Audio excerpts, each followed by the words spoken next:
Pooches and prams are now outnumbering baby pushchairs in South Korea. Yes, you heard that right. In South Korea, more families are choosing to raise pets over children. Surprised?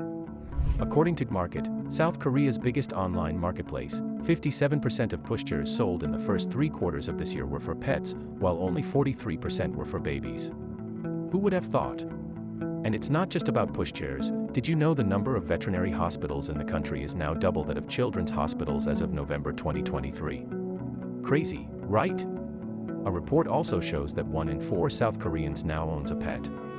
Industry insiders think this trend of the pet care market overtaking the baby care market is only going to get stronger in the coming years. And the trigger is the sharp decline in South Korea's birth rate, which has now fallen to a record low. This is despite the country pouring billions of dollars into efforts to encourage women to have more children and maintain population stability. The situation is so dire that it has forced South Korea's President Yoon Suk-yeol to consider creating a new ministry to address the country's low birth rate. 지금 이 저출생 문제는 우리가 시간을 두고 이렇게 진행할 수 있는 그런 문제가 아니고 이제 거의 국가 비상사태라고 할 수 있습니다. To understand the gravity of this crisis, let's take a quick look at the numbers. The country has one of the world's longest life expectancies and lowest birth rates, a combination that presents a looming demographic challenge. South Korea's fertility rate, the number of children a woman is expected to have in her lifetime, dropped to 0.72 in 2023, down nearly 8% from 2022, according to preliminary data from Statistics Korea in February 2024. This is far below the 2.1 children needed to maintain the current population of 51 million, which at these rates will nearly have by the year 2100, experts estimate. South Korea's 0.72 birth rate is also the lowest among OECD nations, while the average age to give birth is 33.6, the highest in the OECD.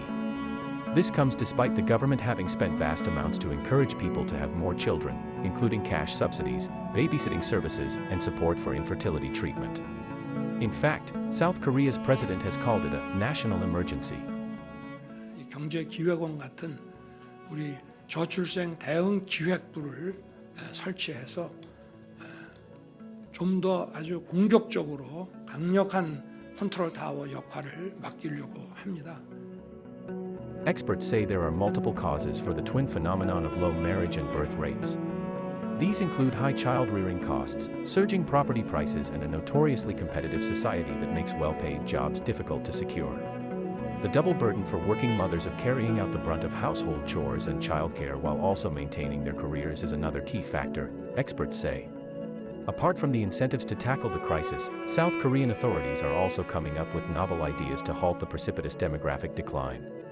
Seoul city officials have come up with a plan to help, subsidized egg freezing. But experts are skeptical about the initiative having the desired results. What do you think of the demographic disaster in South Korea?